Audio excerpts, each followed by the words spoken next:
Good morning, students. Till now, we have studied about the long-term goals or long-period goals of planning. That are the goals which we are trying to achieve from last 70 years. In all the plans, we have included those goals. These are the prime goals of the economy. Now we will study about the short period goals or short period objectives.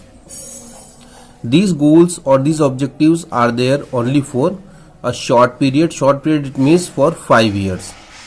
So these plans or these goals or these objectives are vary from plan to plan. It means in first plan there is another objective, other goal. In second plan there is another objective. In third plan something new is there. And how we decide these? We decide these on depending on the current needs of the economy. Whatever we require for the economy, whatever we feel better for the economy, we make our short period goal according to that. Just like if we are 50 years behind, if we are in 1970s, computer was not our priority, but if today we make a plan, computer will be our first priority, because today is the age of IT. So these plans depends on the current needs of the economy, or current situations of the economy and the world. So what were the different short-term goals that we took as target? These are called the plan specific objective, plan specific goals. Just like when we started the first plan, when we initiated the first plan, that time our country was battling severe shortage of food grains. We have a great shortage of food grains. We were not growing the quantity which is required for the consumption of our countrymen. So our prime focus was there on higher agriculture production. We keep that as our prime goal.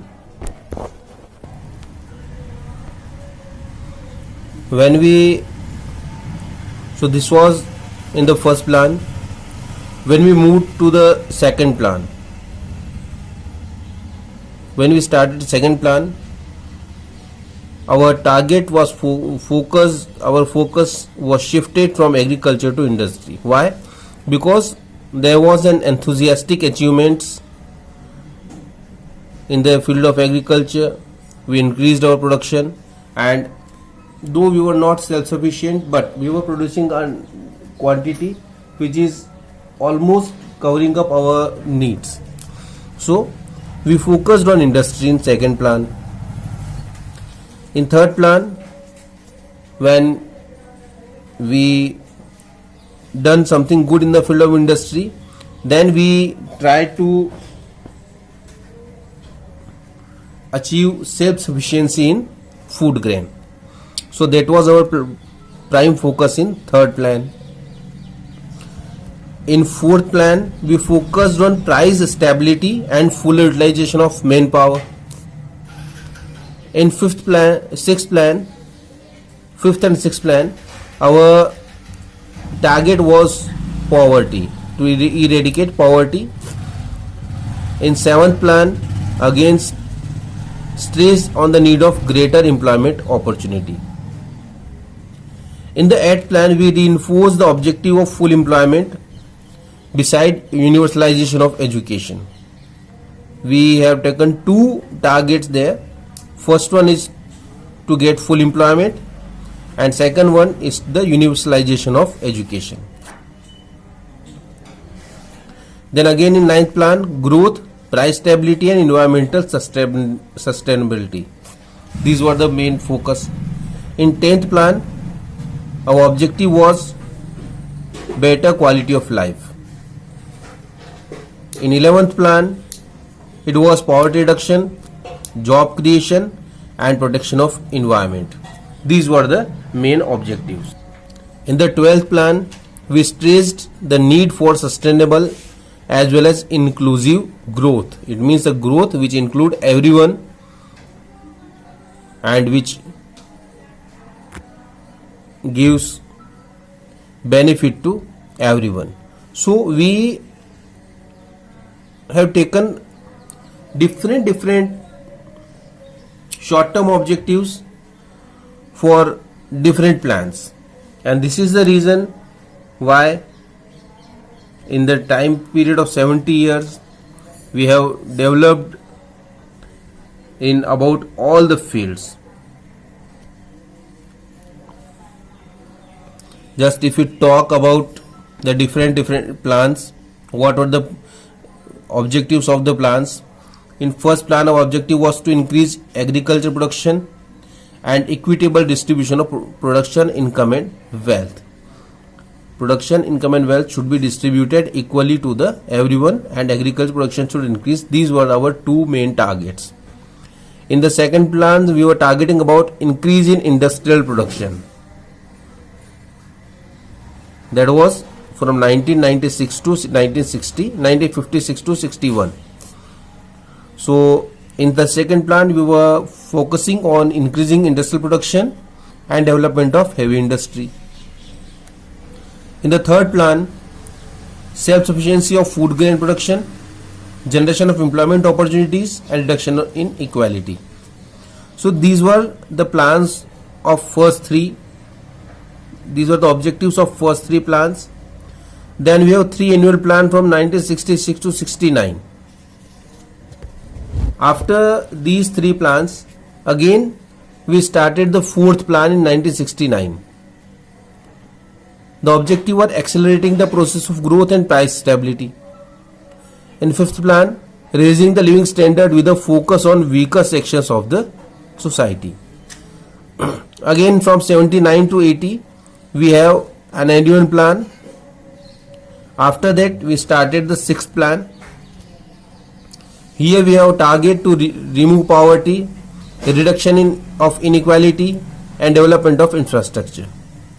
In seventh plan, generation of employment opportunity, increase in agricultural productivity. These were our targets. Then in eighth plan, fuller utilization of manpower, universalization of elementary education, and strengthening of infrastructure. These were the short-term objectives. In ninth plan, it was agricultural and rural development, growth with price stability, and checking of the growth of population. In 10th plan, improving the quality of life through better health and educational facilities, and improved level of consumption, reduction in inequality through inclusive growth. Then in 11th plan,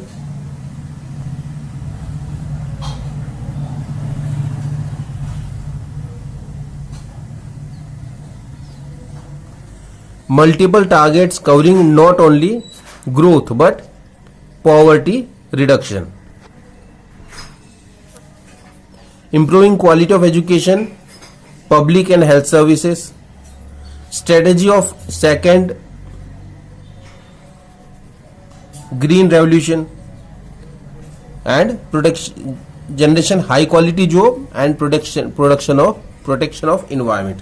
These were our short term goal in 11th plan from 2007 to 15. Then the 12th plan from 12 to 17, faster and sustainable and more inclusive growth. These were the targets, but we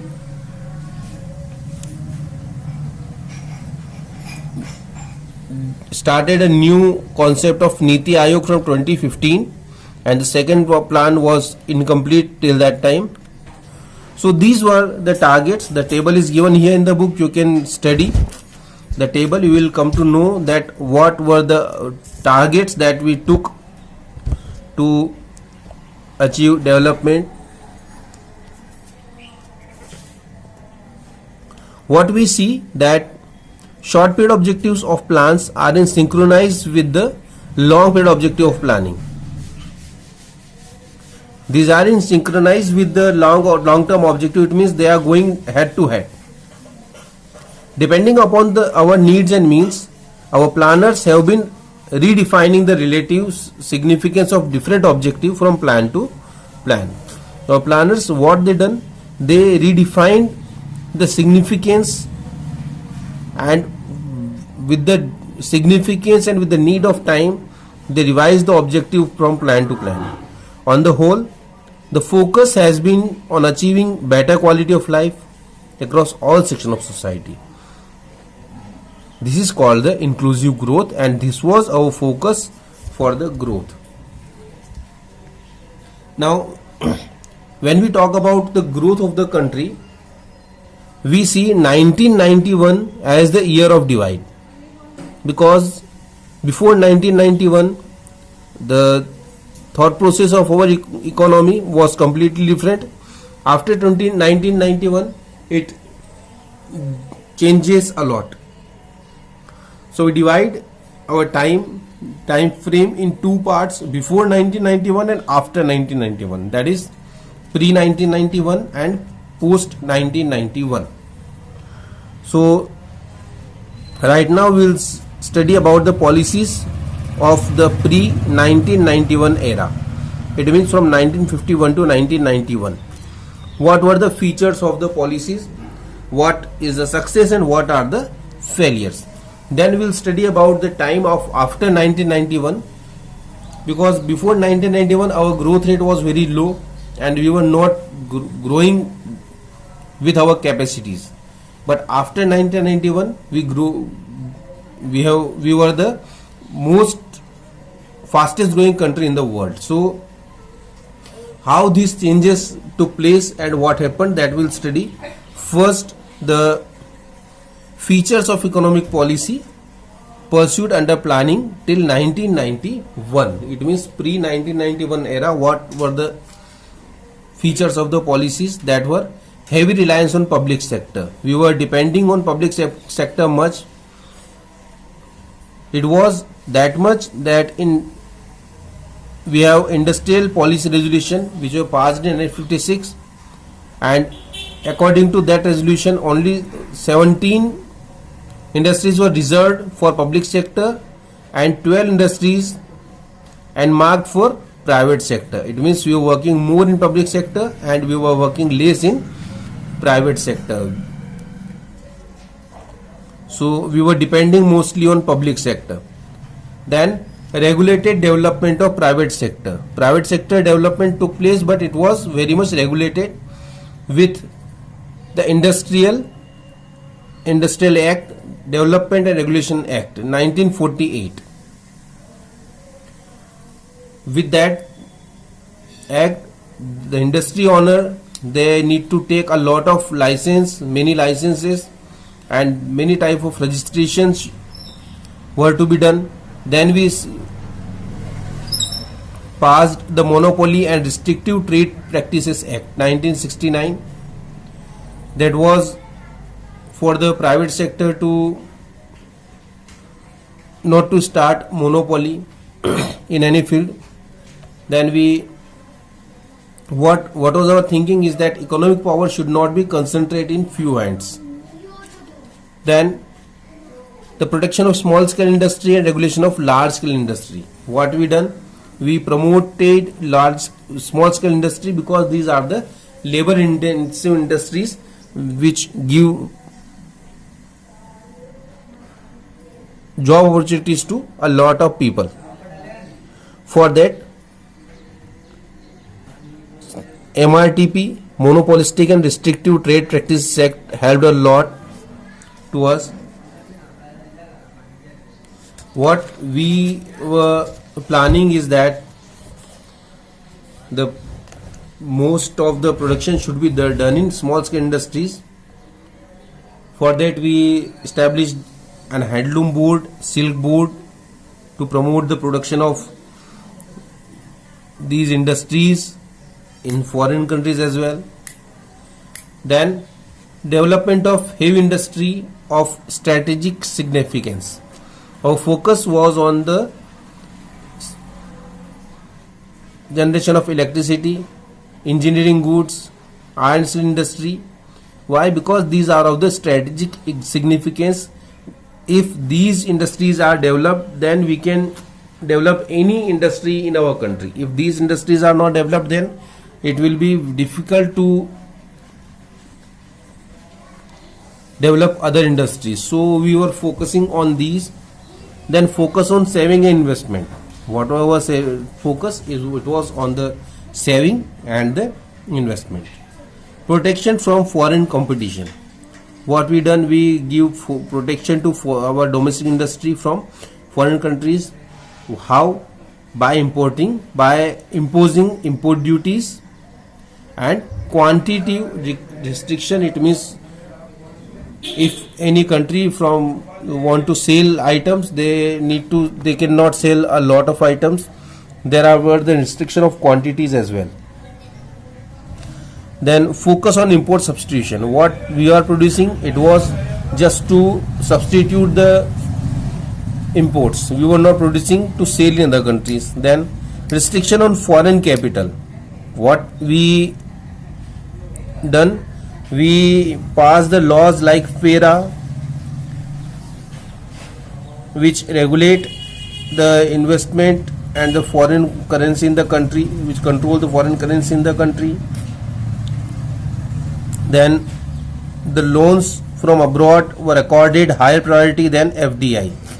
It means if someone want to take loans from any foreign country, they can take loan, but we didn't allow people to come and invest here in our country.